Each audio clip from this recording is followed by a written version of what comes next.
ibundu ya nzambi betu zola banda kilokole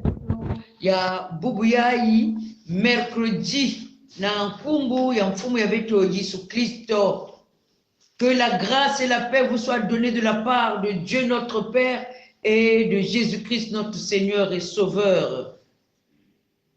Vous tous, peuple, battez des mains, poussez vers Dieu des cris de joie, car l'Éternel, le Très-Haut, est redoutable. Il est un grand roi sur toute la terre. Il nous soumet des peuples, il met des nations sous nos pieds, il choisit pour nous un héritage qui fait la fierté de Jacob, son bien-aimé. Amen. Amen. Beto ke yimba nzimbu yina ya 10 kintwaji. Alléluia, lusika Mungu kayeye. Ubasifani ye Mungu, lusika na Yesu kwetete. Yesu mazuki ye milomo, lusika muye vyavyo.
Masika kichino tusambulu matondo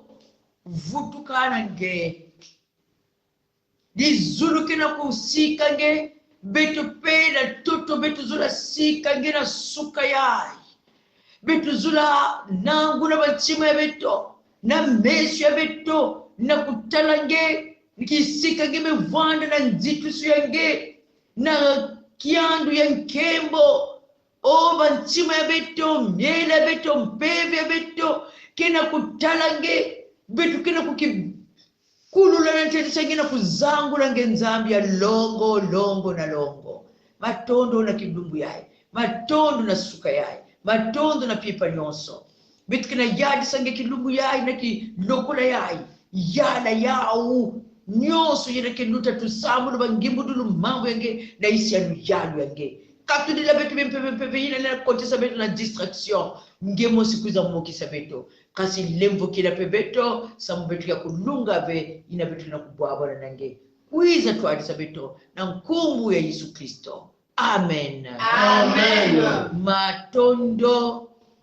na tangu ya ilibundu ya nzambi betu zola zuli sa beno gizulu ya mbote beno nyonso ina kena landa beto kote ngekele ya kuvwanda ya kutelama peut-être ngeke na kusala deja ngeke na kulanda ngeke na nzila ngeke na kwenda na kisalu ngeke na kwenda na mbindu munu ya kaka ngeke na landa kuiza na kijenge ya mfumu Yesu Kristo kisika ina ngekele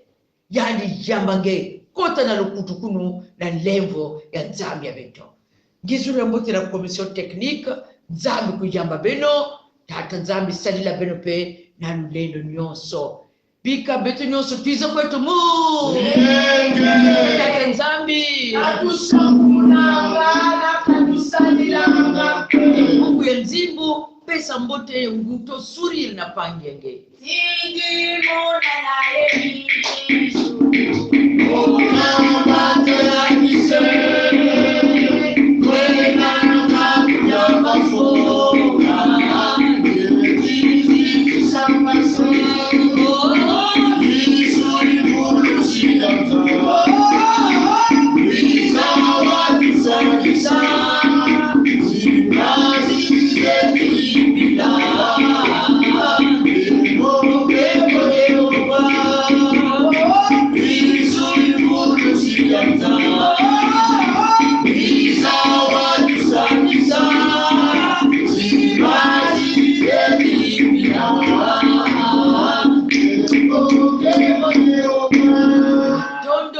lomba na pangi mosi na commission technique na kunata betu na lusambulu na kufi samu na ngwilu ya mamu ya nzambi tangu mekulunga tata nzambi ina beto fana kuwa mamu yange inange bekukubikila beto buna vualisa beto na makulu yange salila kisiero yange tata nzambi yoka bikoba ya yani pebe yange kaka ya nduta kusala na katikati ya beto na momo yai katulila beto bampebe ya bonzo bonzo katula bonzo tata nzambi na libundu yange pebe ya pongi pebe ya kuvutuka yaka na mayindu na bayinzo katulila beto yao mekuisa na lulendo yange tata nzambi ya kusala na momo yai na tata mana kubyeka limoko yai mutilu kele zola na nevo yange amen amen matondo mutilu guide biblique na kutwadisila beto ketanga mambo ya beto yina kele na nkanda ya Paulo ya ntete na bisi Thessalonica 1 Thessaloniciens. La première épître de Paul aux Thessaloniciens, le chapitre 1, betke banda na kibuku yina ya tano ti ya Nsambodia 1 Thessaloniciens, chapitre 1, les versets 5 à 7. Bika beto tanga ya unakungu ya mfumu. Parce que notre évangile ne vous a pas été prêché en parole seulement, mais avec puissance, avec l'Esprit Saint et avec une pleine conviction. Vous savez en effet comment nous nous sommes comportés parmi vous à cause de vous. Vous-même, vous êtes devenus nos imitateurs et ceux du Seigneur en accueillant la parole au milieu de grandes difficultés avec la joie du Saint-Esprit. Ainsi, vous êtes devenus un modèle pour tous les croyants de la Macédoine et de l'Achaïe. Amen. Amen. Ba pangi kati na Kristo itu ya jambo ya beto ni jina beto mebanda depuis lundi, être un modèle pour les autres enfants. Kozalanda kisa pona bana mosusu kuvwanda kifwani ya mbote samu na bana ya kaka. Être un modèle pour les autres. Pour les autres enfants, babana kimwana ya betulenda bangula yao na bitezo zole. Mwana ya fyochi to bantwenya fona kuvwanda pe model tu kifwanya mbote ndakisa malamu pona bandeko bana mosusu. Samu chiki zingu betu kena kunata bubu yai. Société ya betu bekuma perverti. Ba mabu mingi kina kunuta ya ntisi yina betu vwandi tela TTV yina bakoko ya betu sibame vumbuka baka na tela mbele babana baka zonza mejayi wako mchibi babana yina tata na mama kina zonza baka na kuwa bubu yai babana kina kujirika mamambu ya bao yina ba mezola mais mwana yina kina Yesu Kristo un enfant qui marche avec le Seigneur mwana yo atosaka Yesu Kristo azali ndakisi ya malamu po ete Yesu Kristo ye abongo na kate azali kaka ndenge moko lobi lelo kino libela. Il ne change pas. Donc il n'y a pas un comportement, non, un comportement à la mode, un comportement des chrétiens, c'est le non. Babima ya kaka technologie na basika ba mambo ya kaka lenda salisa beto, mais le comportement des chrétiens yina me yamba Yesu Kristo ya lenda changer ve. Le chrétien va se comporter de la même manière. Il y a un chrétien en 1900, peut-être un, na chrétien ya Boubiaï 2022, il y a un wamambu ya nzambi, ba réflexe fois la vanda mosi, parce que il y a un toile ya l'impewe longo, et Jésus Christ, il y a quelque chose que fait, il est le même hier, aujourd'hui, éternellement. Donc, na perversion, na ba wankamu ya mabe, oyo leka na mokili, oyo, mwana, ebongi ba jeune, bozala ndakisa, na bana mosusu pona ko lakisa nzela malamu. N'ayez pas honte, bozala na soni te beno vwanda na soni ve me beno vwanda bifwani ya mbote. Me mwana pe beto nyonso beto kepe babana na ntadisi ya tata nzambi na kuvwanda babantu ya model kifwani ya mbote na katikati ya societe ya inza ya beto. Ni yina Paulo kena zonza kwako ti mambo ya nzambi yame kulongwa na kati ya beno samu kaka na mambo ya pamba veko une simple théorie lokola maloba ya pamba oyo ezali nguya mais maloba na nzambe ezali to lokola doctrine ya philosophie te, ezali lokola cours ya histoire géo te, ezali lokola cours ya morale kaka motindo wana te ya mokili. Professeur akoki kopesa biso cours na kati ya classe, oui c'est vrai, ya ekotransmettre biso instruction boyebi yake pesa betu nzayulu me yale na kitu la kizingu ya betu ve na kunata betu na nsongolo ya kizingu tikubika ba mambo ya imbi ya kukituka. Théorie ni théorie, bon yake peut-être babantu même ba juriste yina bake na kutanga droit, ils disent le droit, ba magistrat ya nene geki na tele yande kina kuzunzira ba mambo ya justice bengeli na tele yande un gros magistrat yande kipe muntu ya imbi yande de voir il n'est même pas modèle na inzo yande mais un gros magistrat bitu bitera ba gros scientifique ba med loboka mekizingu ya ba wana kukituka siki baki na kupesa ba leçon de morale na babantu ya kaka. Mais mambo ya nzambe ce n'est pas une simple parole, une théorie, son fruit. Mambo ya nzambe yina yake na kulongwa ni mpevi ya longo kina kuakompanye yao samu na kukitula bizingu ya babantu. Ni yai Paulo kina kuzunzila bapangi betu kina tala konsta ya kiadi na di bundu babantu kina kuwa mambo ya nzambe ba presque bisika nyosi ya mekuma na ba inzo ya nzambe babantu kina kujiba babantu kina kusabila babantu kina sa mebizingu ya bao kina kukituka ve yina yandu vuanda avo yandu kuiza na eglise na bubu yai yandu keka muntu mosi yake pe virar na kutela chi meme kulute libundu pastor yandi mosi kina kulunga mambo ya nzambi me yandi mosi pe mekituka katete na lulendo ya nzambi ve Paulo chi ve yale na bwana mchimbi na ve mambo ya nzambi ce n'est pas en parole yandi kina kuzonza parce que notre évangile ne vous a pas été prêché en parole seulement mais avec puissance, avec l'Esprit Saint et avec une pleine conviction. Lulendo ya mpeve longo ni yina ki accompagner ke mambo ya nzambe samu na kukitula bizingu ya babantu mpanya muno yina betu kina kuzonza kwako muzaba ve si dopinge waka mambo ya nzambe si dopinge kila kidikabo si dopinge mekuma meme pasteur kiselu ya nzambe munkengi to kulu tunakacha libundu si muzaba ve si kizingu ya gemosi me changeke. Parce que ya kaka mekuzoba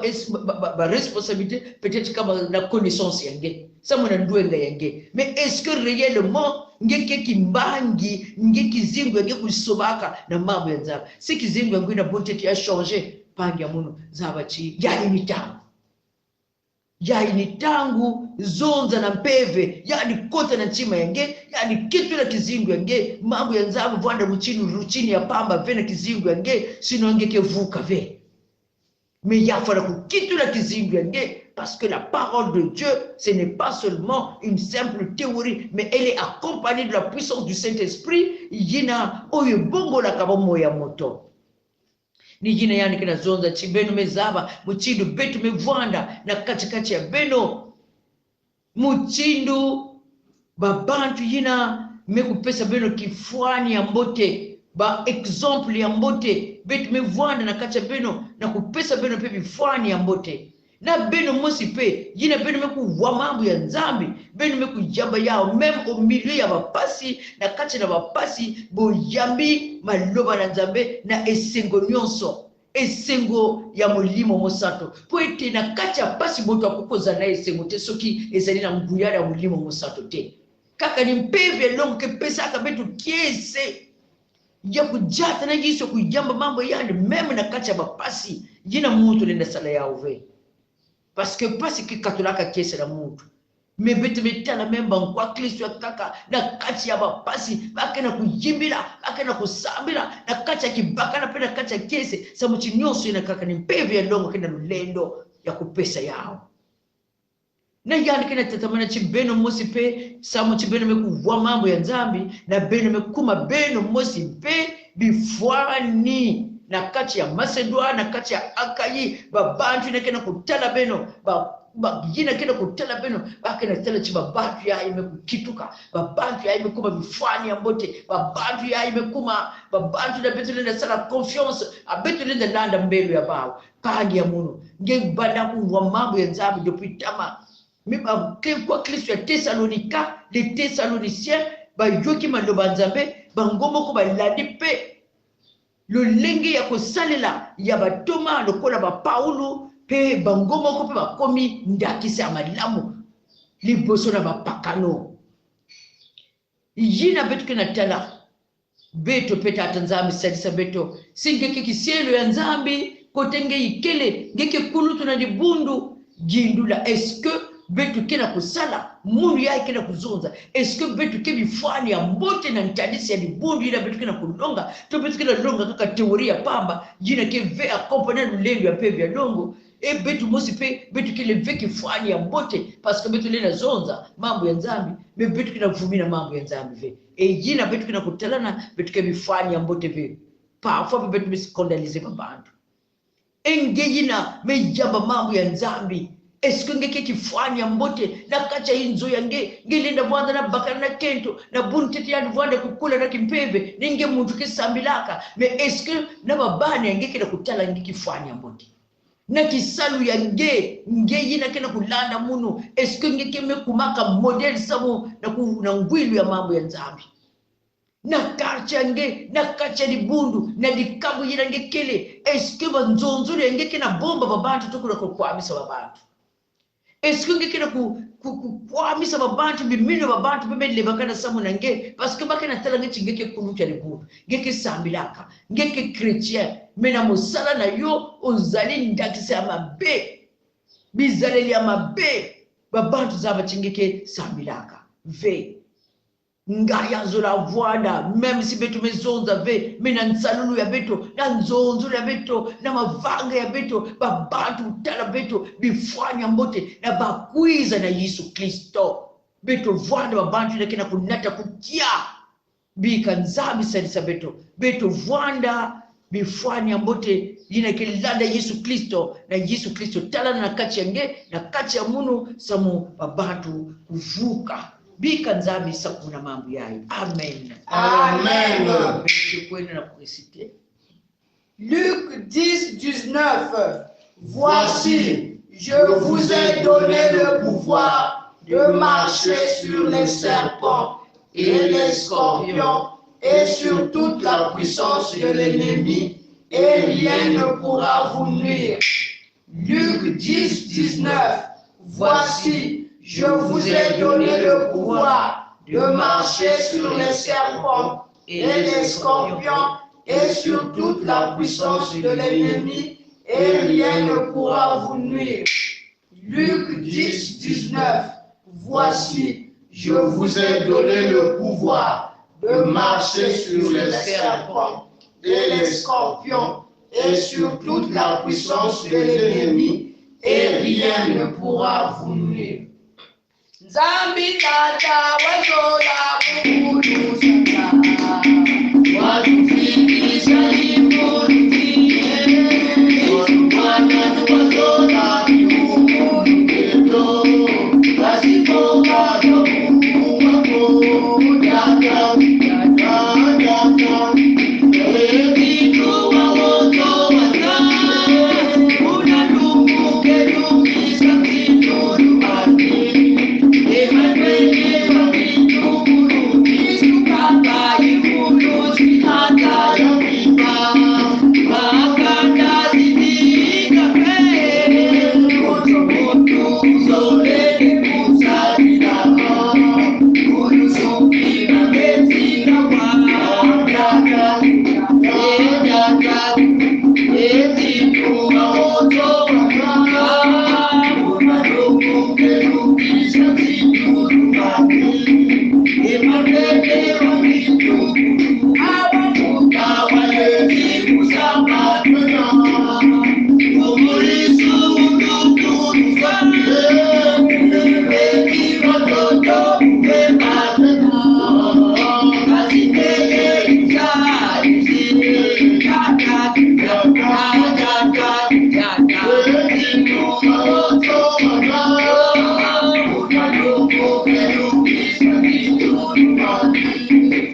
Matondo betu kenda basuje betu tatu jina betu kenda kusambidila na tangu yai me betu kesambile tete samuna mambo ya nzambi singeke model ve nzambi pezura kitula kizingu yange peve nongo zura kitula kizingu yange nge kuiza na Yesu Kristo pri maintenant sambela bondela po ete nzambe abongo la bomo na yo po ete ozala pole kati na bato mosusu ndakisa malamu ke vwanda kifwani ya mbote kujua decision pesa kizingu yange na Yesu Kristo tata nzambi matondo na mambo yange nge chibetu vwanda bifwani ya mbote babantu ketalaka Yesu ve babantu ketalaka nzambi ve na miso ya bawe kimuntu me nge Yesu Kristo nge zola talana ngefona kutalana nina nzile kizingu ya muntu na muntu me eske betu bevwanda bifwani ya mbote yina babantu nenda talange a travers beto ni betu bangwa Kristo na nzile kuwa mambo yenge nga mambo yenge zula kitula beto metata nge metala toko ndumba tata mama yina melanda kilukula yai eske yani kia kukituka na nzile ya mambo yenge eske lulendi ya mpeve yenge kukitula yani mambo ya nzambi fana kuvwanda routine ve mchini teoria pamba meya fana kitula bizimbu ya bantu na suka ya Yesu Kristo kuiza kitula kizingu ya mosi na mosi kuiza kuvua kizingu ya mosi na mosi bakusa muntu na kuzaba ti mumevwanda kifwani ya mbote ve tukasuka ya itata nzambi kabizingu ya babana yange kushonje kisika yina bame ku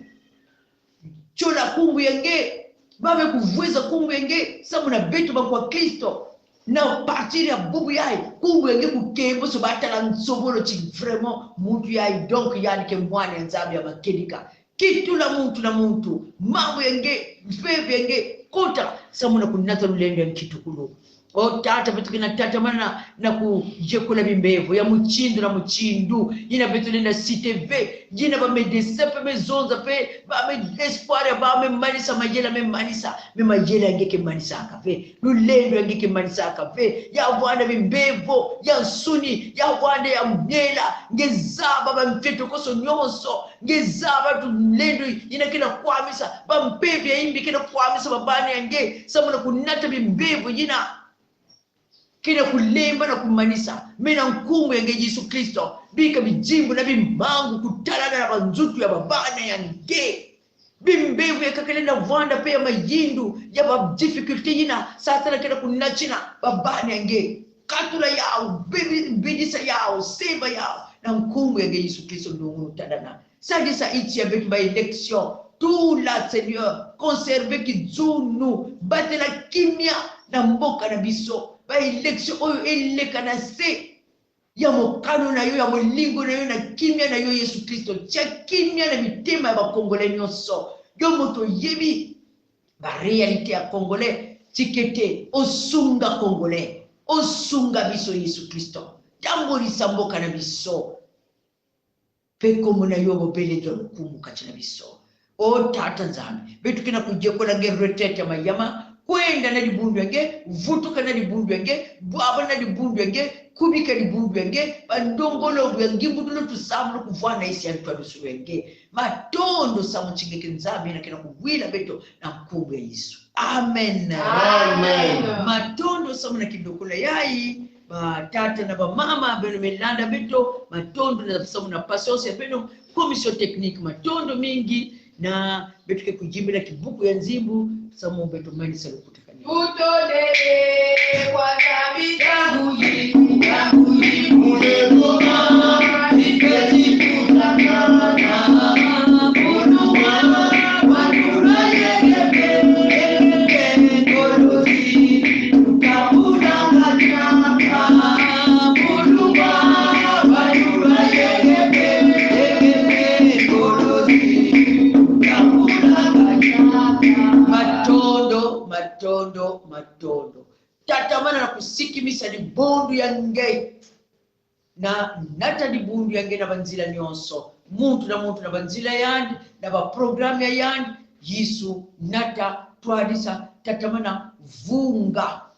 matondo ngeye mfumweto Yenzangeto ufweni mutambula nkemo yenzitusu yenulendo kajingeye wasema ya byonsono mchangu ja lusolo lwaku byakala yebyasemwa bika kiyenga nzambi na meduchila nzayuru nyonso keba mabanza beno na bachima ya beno na Kristo Yesu. Amen. Amen. Matondo betu memanisa kilokole ya betu ya suka ya kilumbu ya mbote matondo